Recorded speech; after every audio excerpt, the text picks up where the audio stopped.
अस्सलाम वालेकुम my dear students, उम्मीद है कि आप सब ठीक होंगे। हम पढ़ रहे थे अकाउंटिंग, क्लास हमारी चल रही है आईकॉम 1 की। अकाउंटिंग के अंदर हम लास्ट लेक्चर्स के अंदर पढ़ रहे थे heads of accounts. Heads of accounts हमने बात की थी क्या होते हैं। अकाउंटिंग के अंदर जितनी भी चीज़ें डिस्कस करेंगे हमने कहा था हम उनको 5 कैटेगरीज में डिवाइड करते हैं। कोई भी चीज़ हम डिस्कस करेंगे वो इन्हीं 5 कैटेगरीज में आएंगी, इनके अलावा कोई और चीज़ हम अकाउंटिंग में डिस्कस नहीं करेंगे। वो 5 चीज़ें क्या थी हमारे पास?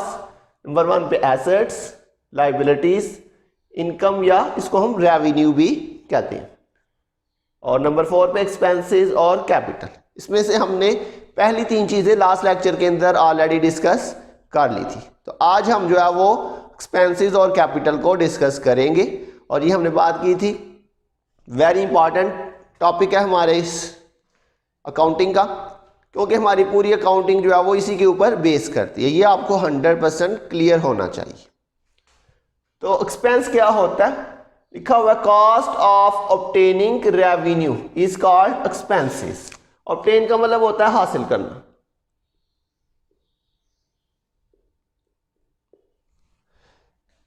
अगर आपने रेवेन्यू अर्न करना है, रेवेन्यू क्या होता है लास्ट लेक्चर में हमने डिस्कस किया था कि गुड्स और सर्विसेज प्रोवाइड करके जो हमें पैसे रिसीव होते हैं उस फुल अमाउंट को हम रेवेन्यू कहते हैं।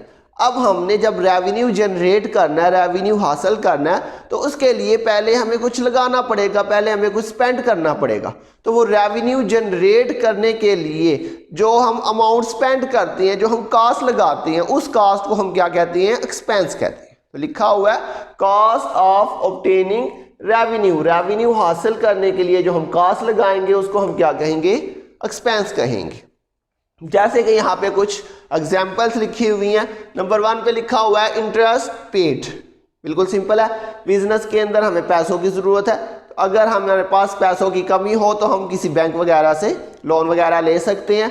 तो जब हम बैंक से लोन लेंगे तो उसके ऊपर हमें इंटरेस्ट पे करना पड़ेगा, तो ये हमारा एक्सपेंस है। इसी तरह से कमीशन पेड। कमीशन के बारे में हमने लास्ट लेक्चर में बात की थी कि कमीशन क्या होती है। ये आपके पास जो है कोई आदमी काम कर रहा है कमीशन बेस पे, जिसे हम एक फिक्स परसेंटेज पे रखते हैं, और उसको जो है हम कोई फिक्स अमाउंट नहीं पे करते, बल्कि काम के बेस पे हम उसको पैसे पे कर रहे होते हैं कि जितना वो काम करेगा उसी हिसाब से उसको पेमेंट होगी। डिस्काउंट अलाउड, रेंट पेड, बिल्कुल सिंपल है। सैलरीज, आपके पास कोई एम्प्लॉयज वगैरह काम कर रहे हैं, आप उनको सैलरीज पे कर रहे हैं। वेजेस, सैलरीज और वेजेस में क्या डिफरेंस है? सैलरीज होती हैं ये मंथली बेसिस पे की जाती हैं और इसकी अमाउंट फिक्स होती है, जबकि वेजेस जो होती हैं ये डेली बेसिस पे की जाती हैं।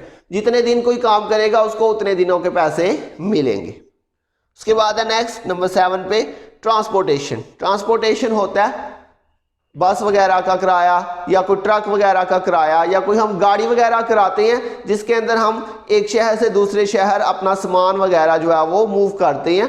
तो उसके लिए जो हमें ट्रक या बस वगैरह या गाड़ी वगैरह का जो किराया वगैरह पे करना पड़ता है उसको हम कहते हैं ट्रांसपोर्टेशन। उसके बाद आपके पास नंबर 8 फ्रेट।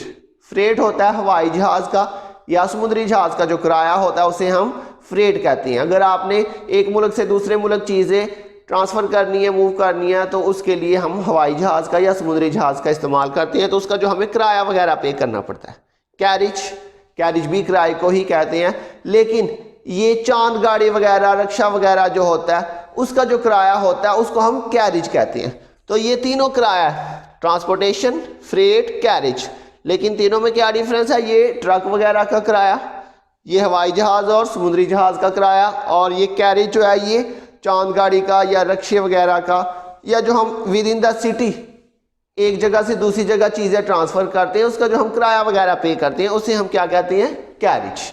ऐसे ही बिजनेस के अंदर एडवर्टाइजमेंट हमें करनी पड़ती है। आपने देखा होगा टीवी के ऊपर एड्स वगैरह आती हैं, और इसी तरह से आपने रोड्स के ऊपर देखा होगा बहुत से बैनर्स वगैरह लगे होते हैं, बड़े बड़े बोर्ड लगे होते हैं। तो ये सारी एडवर्टाइजमेंट हो रही होती है, ये भी हमारे बिजनेस का एक्सपेंस है, और रेवेन्यू जनरेट करने के लिए हमें एडवर्टाइजमेंट भी करनी पड़ती है। इसी तरह से प्रिंटिंग एंड स्टेशनरी, ऑफिस के अंदर आपने देखा होगा डिफरेंट टाइप्स के लेटर्स वगैरह, डॉक्यूमेंट्स वगैरह प्रिपेयर करने पड़ते हैं, जिसके लिए हमें प्रिंटिंग एंड स्टेशनरी का भी इस्तेमाल करना पड़ता है। Postage and Telegram. बिजनेस के अंदर हम जो है वो बिजनेसेस जो होते हैं वो एक दूसरे के साथ जो है वो कन्वर्सेशन करते हैं और इसके लिए प्रॉपरली जो है वो लेटर्स वगैरह का इस्तेमाल किया जाता है। आजकल तो जो है वो ईमेल्स वगैरह का यूज़ ज़्यादा होता है, लेकिन पहले जो है वो लेटर्स वगैरह का इस्तेमाल ज़्यादा होता था, लेकिन अब भी जो है वो लेटर्स का इस्तेमाल होता है। इसी तरह से हमारे पास इलेक्ट्रिसिटी बिल है, बिजली वगैरह हम अपने ऑफिस में, बिजनेस के अंदर, फैक्ट्री के अंदर इस्तेमाल करते हैं। टेलीफोन बिल है, सुई गैस बिल, इंश्योरेंस, तो ये सारे हमारे पास एक्सपेंसेस हैं। तो एक्सपेंसेस क्या होते हैं? रेवेन्यू जनरेट करने के लिए जो कुछ हमें स्पेंड करना पड़ेगा वो सारे के सारे हमारे एक्सपेंसेस होंगे। इनके अलावा भी बहुत सारे एक्सपेंसेस हो सकते हैं जी। उसके बाद नंबर 5 पे हमारे पास है कैपिटल। कैपिटल क्या होता है? बिजनेस का मालिक बिजनेस के अंदर जो भी चीज इन्वेस्ट करे उसको हम कैपिटल कहते हैं। बिजनेस का मालिक बिजनेस के अंदर अपने पास से जो भी चीज इन्वेस्ट करेगा उसको हम क्या कहते हैं? कैपिटल कहते हैं। बिजनेस का मालिक बाहर से भी किसी से पैसे ले सकता है, लेकिन अगर वो किसी से उधार लेके बिजनेस में इन्वेस्ट करता है, बिजनेस में लगाता है, तो वो कैपिटल नहीं होगा बल्कि वो उसकी लायबिलिटी होगी। अगर वो अपने पास से कोई चीज कैश या किसी भी एसेट की शक्ल में बिजनेस के अंदर इन्वेस्ट करता है तो हम उसको क्या कहेंगे? कैपिटल कहेंगे। लिखा हुआ है anything invested bye honour into business is called capital. Business का जो मालिक होता है, ये चीज यहां पे जरा याद रखने वाली है कि जो बिजनेस का मालिक अपने पास से बिजनेस में जो चीज इन्वेस्ट करेगा उस चीज को हम क्या कहेंगे? कैपिटल कहेंगे जी। अब जब हम हेड्स ऑफ अकाउंट्स को डिस्कस कर चुके हैं तो अब हम देखेंगे कि अकाउंटिंग क्या होती है। तो हमने स्टार्ट में ये बात की थी कि हम फर्स्ट लेक्चर के अंदर अकाउंटिंग को नहीं समझ सकते क्योंकि हमें अकाउंटिंग के जो बेसिक कंसेप्ट्स हैं उनके बारे में पता नहीं है। अब जब हम अकाउंटिंग के बहुत सारे बेसिक कंसेप्ट्स पढ़ चुके हुए हैं और वो हमें क्लियर हो चुके हैं तो अब हम जो है वो आसानी से समझ सकेंगे कि अकाउंटिंग क्या होती है। तो अभी हम अकाउंटिंग को इसकी डेफिनेशन ऊपर से रीड करते हैं, फिर हम इसको मज़ीद डिस्कस कर लेंगे। लिखा हुआ accounting is an information system which provides information about financial performance and financial position of organization। 3 बातें जो है वो इस डेफिनेशन के अंदर डिस्कस हुई हैं। अकाउंटिंग जो होता है ये क्या होती है? ये एक इंफॉर्मेशन सिस्टम होता है, हमने इसको लिख लिया अलहदा से, और ये हमें इंफॉर्मेशन प्रोवाइड करता है किस चीज़ के बारे में? Financial performance. अब फाइनेंशियल परफॉर्मेंस क्या होती है? Profit and loss.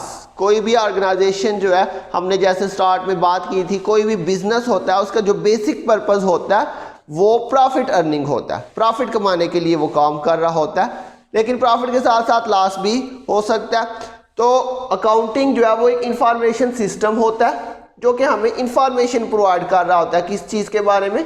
Financial performance के बारे में, मतलब किसी भी ऑर्गेनाइजेशन के प्रॉफिट एंड लॉस के बारे में, कि उसे एक अकाउंटिंग पीरियड के अंदर, अकाउंटिंग पीरियड की बात हमने लास्ट की थी। अकाउंटिंग पीरियड क्या होता है? वो टाइम पीरियड जिसके अंदर हम किसी बिजनेस का, किसी ऑर्गेनाइजेशन का प्रॉफिट एंड लॉस कैलकुलेट करते हैं। वो हमने बात की थी 1 महीना भी हो सकता है, 3 महीने, 6 महीने, या हमने बात की थी नॉर्मली 1 साल होता है अकाउंटिंग पीरियड। तो एक अकाउंटिंग पीरियड के अंदर हमें कितना प्रॉफिट हुआ, कितना हमें लॉस हुआ, ये जानना हमारे लिए ज़रूरी है। तो ये जो प्रॉफिट एंड लॉस है ये हमें कौन बताएगा? ये हमें अकाउंटिंग की मदद से पता चलेगा कि हमें कितना प्रॉफिट हो रहा है और कितना लॉस हो रहा है। और इसी तरह से अकाउंटिंग जो है वो हमें किसी भी ऑर्गेनाइजेशन की फाइनेंशियल पोजीशन के बारे में भी इंफॉर्मेशन प्रोवाइड करती है। फाइनेंशियल पोजीशन क्या होती है? इसमें एसेट्स, लायबिलिटीज और कैपिटल, मतलब बिजनेस के पास कितने एसेट्स हैं, बिजनेस की कितनी लायबिलिटीज हैं और बिजनेस के पास कितने उसका जो कैपिटल है। तो बिल्कुल सिंपल अकाउंटिंग अगर आपसे कोई पूछे कि क्या होती है और ये हम किस लिए यूज़ करते हैं, तो अकाउंटिंग जो है वो किसी भी ऑर्गेनाइजेशन की financial performance and financial position, ये 2 बातें हैं सिंपली अकाउंटिंग के अंदर, कि हमें किसी भी ऑर्गेनाइजेशन की फाइनेंशियल परफॉर्मेंस मतलब उसका प्रॉफिट एंड लॉस के बारे में बताती है अकाउंटिंग, और इसके अलावा हमें किसी भी ऑर्गेनाइजेशन की फाइनेंशियल पोजीशन के बारे में बताती है। अच्छा, यहाँ पे हमने बात की है इंफॉर्मेशन सिस्टम की। सिस्टम का मतलब क्या होता है? सिस्टम का मतलब कोई भी ऐसा काम जो कि स्टेप बाय स्टेप होता है, उसको हम सिस्टम कहते हैं। तो अकाउंटिंग के अंदर भी अगर हमने किसी ऑर्गेनाइजेशन का प्रॉफिट एंड लॉस निकालना है, उसके एसेट्स, लायबिलिटीज और कैपिटल चेक करने हैं, तो ये एक सिस्टमेटिक वे के अंदर काम करेगा। हम अपनी मर्जी से काम नहीं करेंगे, बल्कि अकाउंटिंग के अंदर कुछ रूल्स हैं, कुछ मेथड्स हैं, कुछ फॉर्मेट्स हैं। हमें वो रूल्स, वो मेथड्स, वो फॉर्मेट्स फॉलो करने पड़ेंगे। उन मेथड्स को यूज़ करते हुए फिर जाके हमारे पास ये इंफॉर्मेशन कलेक्ट होंगी। तो ये मतलब है सिस्टम का जी। इसी के साथ हमारे पास कुछ मजीद टर्म्स भी हैं। उनमें से एक हमारे पास है नेट प्रॉफिट या नेट इनकम। लास्ट लेक्चर्स के अंदर हमने देखा था इनकम या रेवेन्यू, और हमने बात की थी कि इनकम, रेवेन्यू जो है और नेट इनकम या नेट प्रॉफिट जो है, ये दो डिफरेंट चीज़ें हैं। नेट इनकम और इनकम ये दोनों डिफरेंट चीज़ें हैं। तो आज हम देखेंगे कि नेट प्रॉफिट या नेट इनकम क्या होता है। लिखा हुआ है एक्सेस ऑफ इनकम। एक्सेस का मतलब होता है ज्यादा होना। Excess of income over expenses. अगर हमारी इनकम जो है वो हमारे एक्सपेंसेस से ज्यादा हो जाए तो जो हमारा डिफरेंस आएगा वो हमारा क्या कहलाएगा, नेट इनकम। जैसे कि नीचे हमने लिखा भी हुआ है इसका formula, net income is equal to income minus expenses. For example आपके पास टोटल इनकम आ रही है 1 लाख और एक्सपेंसेस आपके पास टोटल आ रहे हैं 60,000। तो 1 लाख में से आपने 60,000 माइनस किया तो आपके पास 40,000 रुपए का जो डिफरेंस आ रहा है ये आपकी होगी नेट इनकम, या आप इसको नेट प्रॉफिट भी कह सकते हैं। जबकि इनकम हमारी यहाँ पे कितनी है, 1 लाख, और नेट इनकम कितनी है यहाँ पे हमारी 40,000। तो ये हमने बात की थी कि इनकम में और नेट इनकम में डिफरेंस होता है। उसके बाद इसी में हमारे पास एक और कंसेप्ट है ड्राइंग्स। ड्राइंग्स क्या होती है? वैसे तो हम अपनी नॉर्मल लाइफ के अंदर ड्राइंग्स, कोई भी चीज़ जो हम ड्रा करते हैं हम उसको ड्राइंग कहते हैं, लेकिन यहाँ पे ड्राइंग का मतलब टोटली डिफरेंट है। ड्राइंग का मतलब यहाँ पे लिखा हुआ है एनीथिंग विड्रा। विड्रा का मतलब होता है निकलवा लेना, बिजनेस के अंदर से किसी चीज़ को निकाल लेना। तो कह रहा है anything withdraw bye honour from business use for personal use. ये पॉइंट है यहाँ पे जरा समझने वाला। Anything withdraw bye honour from business for personal use. Business का मालिक अपने ही बिजनेस में से अपने ज़ाती इस्तेमाल के लिए, अपने प्राइवेट यूज़ के लिए, अपने घर के लिए, अपने बच्चों के लिए कोई भी चीज़ ले जाता है तो उसको हम अकाउंटिंग की ज़ुबान में ड्राइंग्स कहेंगे। जैसे कि फॉर एग्जांपल कोई जनरल स्टोर है तो जनरल स्टोर वाला जो है वो अपनी ही दुकान से कोई भी चीज़ अपने घर के इस्तेमाल के लिए भेज देता है। उसको जो है वो आटे की ज़रूरत पड़ जाती है तो उसकी अपनी दुकान है तो वो अपनी ही दुकान से आटा जो है वो घर भेज देता है। तो उसने अपनी दुकान से अपने इस्तेमाल के लिए कोई भी चीज़ हमने कहा, चाहे वो कैश की शक्ल में ले जाए, चाहे वो चीज़ों की शक्ल में ले जाए, तो वो उसके लिए क्या कहलाएंगी, ड्राइंग्स कहलाएंगी। तो ये हमारा आज का अकाउंटिंग का टॉपिक था। तो आज का टॉपिक वेरी इंपॉर्टेंट था, ये आपने 100% इसको क्लियर करना है। तो इसी की बेस पे जो है हमारी नेक्स्ट अकाउंटिंग चलेगी। हम जितने न्यूमेरिकल्स करेंगे वो इन्हीं कंसेप्ट्स की बेस पे चलेंगे। अगर आपको ये कंसेप्ट्स क्लियर है तो फिर ही आपको आगे न्यूमेरिकल की भी समझ आएगी, लेकिन अगर आपको ये कंसेप्ट नहीं क्लियर तो फिर आगे से अकाउंटिंग समझने में भी आपके लिए मुश्किल होगा। तो इसलिए आपने प्रैक्टिकली अकाउंटिंग को स्टार्ट करने से पहले ये इसके जो बेसिक कंसेप्ट्स हैं इनको अच्छी तरह से आपने क्लियर कर लेना है।